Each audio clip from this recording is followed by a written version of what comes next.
Sir ये क्या है, अलजेब्रिक एक्सप्रेशन क्या है, ये अलजेब्रिक फिक्रा क्या चीज है? ये हिसाब की जबान में आपके सामने बहुत कुछ लिखा हुआ है, इसको हमको करना है मुख्तसर। मुख्तसर यानी शॉर्ट। आपके सामने एक बेडशीट है, बेडशीट आपने क्या कर दिए, फैला दिए, तो तौसी कर दिया आपने, एक्सपांड कर दिया उसको। अब उस फैली हुई बेडशीट को आप लपेट रहे हैं, उसकी घड़ी कर रहे हैं, तो उसको आपने शॉर्ट कर दिए, मुख्तसर कर दिए। तो ये मुख्तसर करना है। पूरी तवज्जो बोर्ड पर। कैसे होगा? इसमें 2, 5, 10, 2 जोड़ 2 4 होते हैं, 2 3 6 होते हैं, नहीं है। बस सब कुछ mn mn mn। ध्यान से देखिए, हार्ड नहीं है, आसान है, मगर तवज्जो बोर्ड पे होनी चाहिए, ज़ाब्ते याद होने चाहिए। ज़ाब्ते कौन से? ए जमा बी कॉस कुव्वत 2 क्या होता है, या ए जमा बी एक कॉस में दूसरे कॉस में ए मनफी बी वो क्या होता है, ये तमाम ज़ाब्ते याद होने चाहिए। देखिए यहाँ पहला m कुव्वत 2 मनफी n कुव्वत 2। एक ज़ाब्ता है ए स्क्वायर मनफी बी स्क्वायर, ये होता है एक कॉस में ए जमा बी और डायरेक्ट दूसरे कॉस में ए। ये ए है, यहाँ बी है। बताइए हमारा ए क्या है और बी क्या है? क्या आना चाहिए उसका? एक कॉस में माशाअल्लाह एम जमा एन और दूसरे कॉस में क्या बात है, ऐसे जीनियस आप लोग हैं। लेकिन होता क्या है बच्चों कि आप ध्यान नहीं देते, इस वजह से कमजोर रह जाते हैं। एम जमा एन, दूसरे कॉस में एम मनफी बटे में ए जमा बी कॉस की कुव्वत 2, ये होता है। तो बोल सकता है ए जमा बी कॉस की कुव्वत 2 का ज़ाब्ता?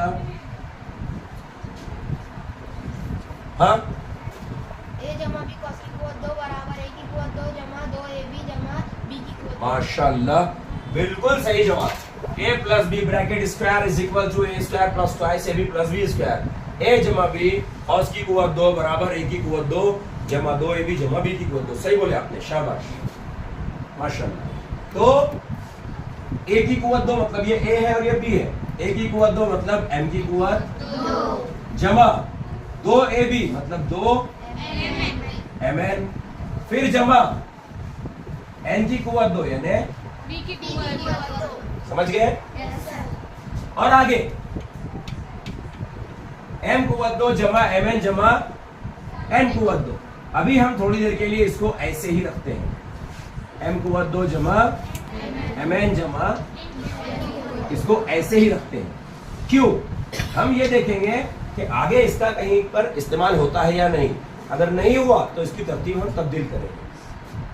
ए कुव्वत 3 मनफी बी कुव्वत 3 का ज़ाब्ता, इसको याद है। एक कॉस में ए मनफी बी, ए कुव्वत 3 मनफी बी कुव्वत 3 का ज़ाब्ता, एक कॉस में ए मनफी बी, दूसरे कॉस में ए की कुव्वत 2। यहां मनफी है, यहां मनफी है, यहां मनफी है, लेकिन यहां माशाअल्लाह ए बी और जमा बी की कुव्वत 2। याद आया? ज़ाब्ता उसी का इस्तेमाल हम यहाँ पर करेंगे। देखिए बच्चों, पूरी तवज्जो बोर्ड पर, कोई बड़बड़ मत करें, बड़बड़ ना करें और लिखे भी ना, लिखना नहीं आपको भी, अभी सिर्फ बोर्ड पर देखना है। तो ये है ए, पहले कॉस में ए मनफी बी मतलब m मनफी, दूसरे कॉस में ए की कुव्वत 2 मतलब m की कुव्वत 2 मनफी, यहां मनफी है तो यहाँ जमा है, शाबाश। तो m कुव्वत 2 हो गया। अब mn यानी a ज़रब b मतलब डायरेक्ट मैं mn लिखता हूँ, और जमा n की कुव्वत 2। ठीक है, ओके।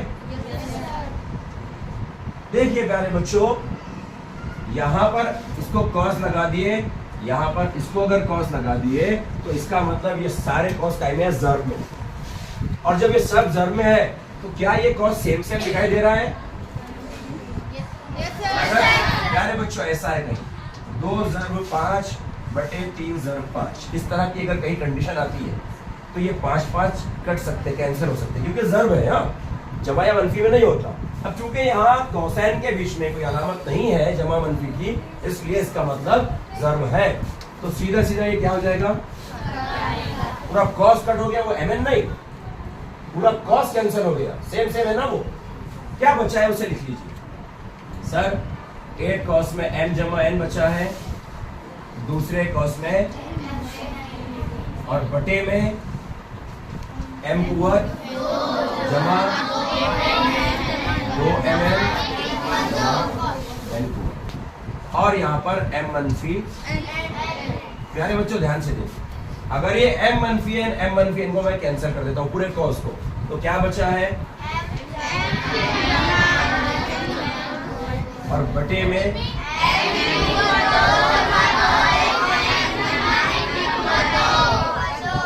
देखिए असल में क्या होता है, जब आपको दिमाग इस्तेमाल करके कोई सवाल का जवाब पूछे, ऐसा सवाल पूछे जिसका जवाब आपको दिमाग इस्तेमाल करके देना है, तो उस वक्त में काफी बच्चों की आवाज नहीं आती। लेकिन अगर कोई चीज पढ़ने को कहा जाए तो आप तोते की तरह शुरू हो जाते हैं, नहीं, ये नहीं करना। चीजों को पढ़ना, रीडिंग करके yes sir, yes miss, very good, नहीं, सोच के जवाब दिया करो। ऐसे पढ़ने को तो कोई भी पढ़कर बोल देगा, है ना। तो अब यहाँ पर एक थोड़ी सी स्टेप में तब्दीली हमको करनी पड़ रही है। सर ये m जमा n है, यहाँ तो m जमा n है नहीं, इसको कैंसिल करना है। तो हमारे दिमाग में ये आइडिया आएगा कि अगर मैं यहाँ पर इसको हल करने की बजाय m जमा n cos कुवत 2 है, इधर देखिए यहाँ पर 3 ज़रब 3 कितना होता है 9, कितना बोला 6। एक हार लेकर आइए, इनको पहनाते हैं अपन। 3 ज़रब 3 कितना होता है 9। हाँ 9। तो हम ये कह सकते हैं कि 3 की कुवत 2 बराबर, हम ये कह सकते हैं कि 3 की कुवत 2 9 होती है, मतलब 3 का मुरब्बा 9 है। 3 को 2 बार लिखे मतलब 3 की कुवत 2। सोचिए इस कॉस की कुवत 2 है, तो कॉस ज़रब कॉस, समझे बात को। तो इसको हम 2 मरतबा यहाँ लिख सकते हैं। तो मैं क्या करूंगा अभी, यहाँ पर ये लिखने की बजाय ये स्टेप जो है इसको क्या करना चाहूंगा, ये आइडिया हमको पहले नहीं आया मेरे दिमाग में। अगर ये आइडिया पहले से है और मैं डायरेक्ट ऐसा इसे हल कर देता हूं, तो आप महज इसको रट लेंगे, बस रट कर लिख लेंगे। आपको ये रटा हुआ नहीं चाहिए सर ने क्या किए। आपके सामने कोई सवाल आ गया, ये इसके जैसा कोई और सवाल जो मैंने हल नहीं करवाया वो आ गया, तब आप क्या करेंगे, आपके दिमाग में कोई प्लान तो है नहीं, तो स्टेप वाइज आपको हल करते चले जाना है। ये जो स्टेप है ऑटोमेटिक आपके दिमाग में आ जाएगी, अरे यार यहाँ पर ये स्टेप लेना, इसलिए उसको हमने हल करते चले गए। मगर बाद में हमको क्लिक हुआ कि नहीं, इसको हल करने से जवाब नहीं आ रहा, इसको उस तरीके से रखना है। जैसे 3 ज़रब 3 3 की कुवत 2, तो इसको लिखना है m जमा n ज़रब,